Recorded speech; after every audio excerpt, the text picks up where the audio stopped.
Episode की शुरुआत में हम 5-8 को देखते हैं जो कि दूसरे घरों में डिलीवरी कर रहा था।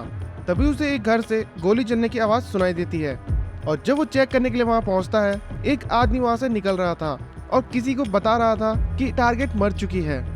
5-8 उस आदमी को शूट करके घर के अंदर घुसता है तो वो देखता है वहाँ बहुत सारी डेड बॉडीज पड़ी थी। वहाँ डिस्प्ले में वो सियोल और जंग सियोल के साथ में फोटो देखता है। जंग वही थी जो टारगेट थी और अब मर चुकी थी। 5-8 नोटिस करता है कि मरे हुए किलर्स के गले में एक अजीब सा टैटू था। वो अपने वॉकी टॉकी से इंसिडेंट को रिपोर्ट करता है और जब वो वहाँ से निकलने ही वाला था तभी वो वहाँ एक लड़के का हाथ हिलता हुआ देखता है। उसे याद आता है कि ये लड़का तो वही रेफ्यूजी लड़का है जो उसके ट्रक में घुस आया था और फिर वो उसे लेकर अपने साथ निकल जाता है और अपनी एक कलीग जिसका नाम 4-1 था उसे कॉल पर बताता है कि एक सिचुएशन आ गई है। फिर हम सियोल को देखते हैं। उसे इंसिडेंट के बारे में पता चल चुका था। वो घर पहुंचती है तो वहां पर सिर्फ जंग की ही बॉडी थी और बाकी बॉडीज को किसी ने हटा दिया था। फिर वो उसकी बॉडी हटाकर एक डिवाइस से उस घर को स्कैन किया जाता है जिससे कि इंसिडेंट का एक सिमुलेशन रेडी होता है। उस सिमुलेशन से एक आइडिया मिलता है कि वहाँ क्या क्या हुआ होगा। सार्जेंट ली सियोल से कहता है कि मुझे लगता है ये इंसिडेंट जनरल डिस्ट्रिक्ट में हो रहे किडनैपिंग से रिलेटेड है। तो वो फिर उसे अच्छे से इन्वेस्टिगेट करके रिपोर्ट देने को कहती है। दूसरी तरफ हम सावल को देखते हैं जिसे कि याद आ रहा था कि जंग सियोल को बताती है कि रेफ्यूजी लड़की को होश आ गया है। तभी सावल को होश आ जाता है और वो अपने सामने 4-1 को देखता है जिसने कि उसका इलाज किया था। उसे वो इंसिडेंट याद करने पर बहुत तेज सर दर्द हो रहा था। वो वहाँ से भागने की कोशिश करता है और तभी वहाँ पर 5-8 आकर उसे रोकता है और कहता है कि वो लड़की मर चुकी है, तुम वहाँ जाकर कुछ नहीं कर पाओगे। साउल फिर भी नहीं मान रहा था तो वो उसे इंजेक्शन देकर सुला देते हैं। फिर 4-1 5-8 को वही बुलेट देती है जो कि साउल को लगी थी और उसे कहती है शायद ये बुलेट साउल के स्कल से टकराकर रुक गई, शायद वो। तो 5-8 कहता है कि अभी तुम ये बात हम दोनों के बीच ही रहने देना। फिर वो अंदर जाकर सावल के पैर में कुछ मेटल जैसी चीज देखता है और कहता है कि मतलब वो सिर्फ अफवाह नहीं थी। फिर हम सियोल को देखते हैं जो कि सावल के दादाजी के घर आती है क्योंकि उसे पता था कि सावल अपने दोस्तों से मिलने यहीं आता रहता था। तो उसका दादाजी उससे पूछता है क्या बात है, कहीं वो खतरे में तो नहीं। नेक्स्ट सीन में हम स्पेशल डिस्ट्रिक्ट देखते हैं जहां सियोल ने 5-8 को इन्वेस्टिगेशन के लिए बुलाया था क्योंकि उसी ने ही इस इंसिडेंट को रिपोर्ट किया था। 5-8 उस ऑफिसर को देखकर समझ जाता है कि ये तो विक्टिम की बहन है। फिर सियोल उसे कहती है कि जनरल डिस्ट्रिक्ट की किडनैपिंग में और इस इंसिडेंट में एक चीज कॉमन है कि आसपास के सारे सीसीटीवी सब बंद कर दिए गए थे और घरों में से मेमोरी कार्ड और रिकॉर्डिंग हटा दी गई। फर्क बस इतना है कि इस केस में मर्डर हुआ है। सियोल की बातों से लग रहा था कि वो 5-8 पर शक कर रही थी। 5-8 भी ये समझ जाता है और कहता है क्या तुम्हें लगता है मैंने मर्डर की मदद करी और फिर इंसिडेंट को रिपोर्ट भी किया।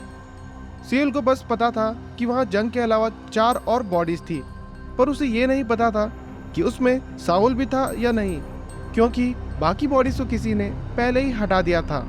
वो 5-8 से पूछती है क्या तुमने किलर को नोटिस किया था कि वो कैसे दिखते हैं।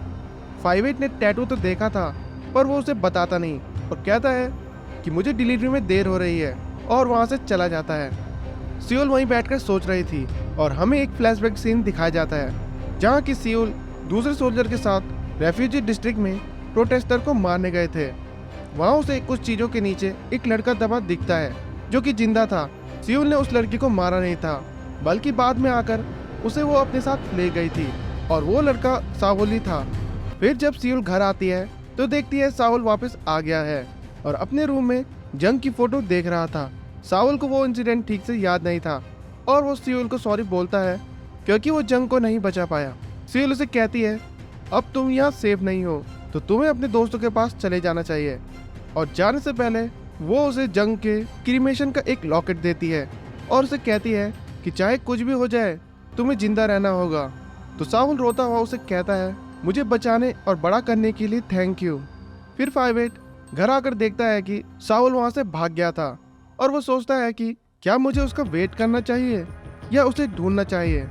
दूसरी तरफ सावल को अकेले सरवाइव करने का गिल्ट हो रहा था तो वो कुछ लोगों के पास जाकर खुद को मारने के लिए कहता है।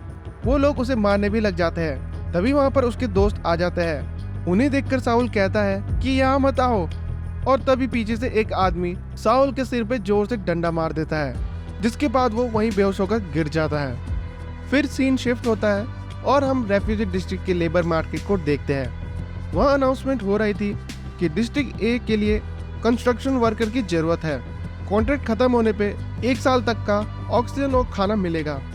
5-8 भी वहीं पर था और अपने दोस्त से कहता है कि तुम वहाँ कंस्ट्रक्शन वर्कर बन के जाओ और जितना हो सके कंस्ट्रक्शन को डिले करना। इधर साउल को उसके दोस्त घर लेकर आ जाते हैं, लेकिन उसे होश नहीं आया था और काफी दिन बीत जाने के बाद भी उसे अभी भी होश नहीं आया था। फिर हम सीओ को देखते हैं। उसका एक आदमी एक डिलीवरी मैन को सामने लाता है जिसका नाम 57 था। उनकी बातों से पता चलता है कि किडनैपिंग के पीछे सीओ का ही हाथ था और 57 उनकी हेल्प कर रहा था। पर अब 57 को ये पता चल गया था कि किडनैप बच्चों पे ह्यूमन एक्सपेरिमेंट करके उन्हें मार दिया जा रहा था, इसलिए वो बहुत ही ज़्यादा गिल्ट में था और अब उनकी मदद करने से मना करता है। सीओ कहता है ऐसा कुछ नहीं है, हम किसी को नहीं मारते, और लास्ट में कहता है बस एक बार और हमारा काम कर दो, उसके बाद मैं तुम्हें पूरी जिंदगी कोर डिस्ट्रिक्ट में रहने दूंगा, लेकिन तुम्हें उसके लिए अपनी जान पर खेलना होगा और ये मत भूलना कि तुम्हारे सर के पीछे क्या लगा है। फिर हम 58 को देखते हैं जो कि दूसरे डिलीवरी मैन से बात कर रहा था कि बहुत सारे रेफ्यूजी बच्चे आजकल गायब हो रहे हैं। तो उस डिलीवरी मैन ने एक लड़की को ट्रैकर देकर भेजा था कि अगर वो किडनैप होता है तो वो लोग किडनैपर तक पहुंच जाएंगे। 58 अपने दोस्तों के साथ ट्रैकर की मदद से उस जगह पर पहुंचता है। वहां पर वो सभी किडनैपर को मार देते हैं और 58 नोटिस करता है कि उन किडनैपर पे भी वही टैटू बना था जो कि उसने पहले मर्डर में देखा था।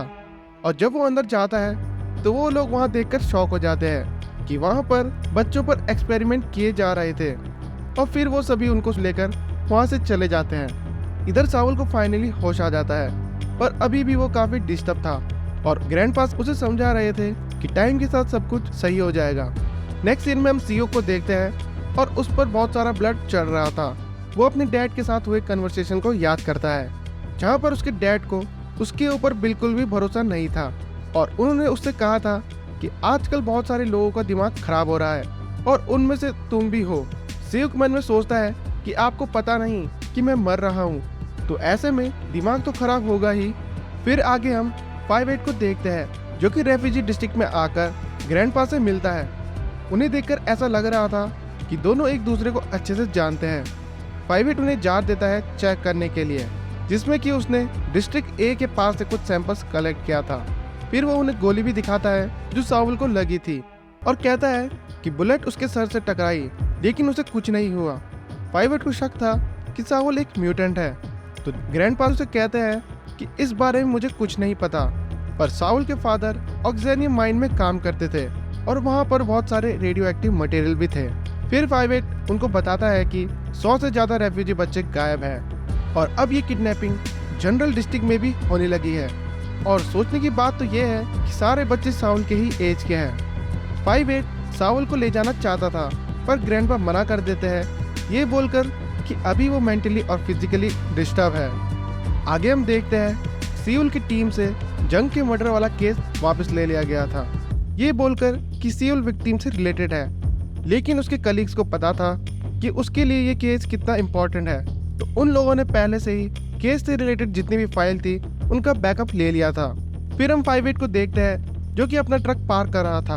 तभी वो देखता है कि बगल में 57 के ट्रक का दरवाजा खुला था और जब वो अंदर देखता है तो 57 सुसाइड करने की कोशिश कर रहा था। वो तुरंत उसकी रस्सी काटकर उसे बचाता है।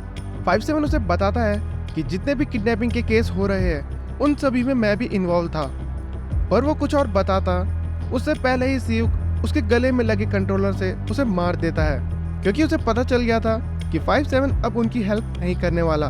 फिर सीयुक कहता है कि हमें किडनैपिंग और मर्डर से लोगों का ध्यान भटकाना होगा और उसके लिए हमें कुछ बड़ा करना होगा। साथ ही उन्हें नई डिलीवरी मैन की जरूरत थी, तो वो एक कॉन्टेस्ट का अनाउंसमेंट कराता है और उस कॉन्टेस्ट के बारे में सभी को पैम्पलेट के थ्रू इंफॉर्मेशन दी जा रही थी। साउल को भी उसका दोस्त ये पैम्पलेट देता है और उसे कहता है तुम अब अपना सपना पूरा कर सकते हो, जिसके बाद वो वहाँ से निकल जाता है। फिर हम देखते हैं कि 58 अपने ट्रक से कहीं जा रहा था और तभी वो अपने ट्रक के सामने सावल को खड़ा हुआ देखता है। उसको देखकर 58 अपने ट्रक की स्पीड बढ़ा देता है और स्माइल करने लगता है। और इसी के साथ ये एपिसोड यहाँ खत्म हो जाता है। तो मिलते हैं इसके अगले एपिसोड के एक्सप्लेनेशन में। अभी के लिए इतना ही।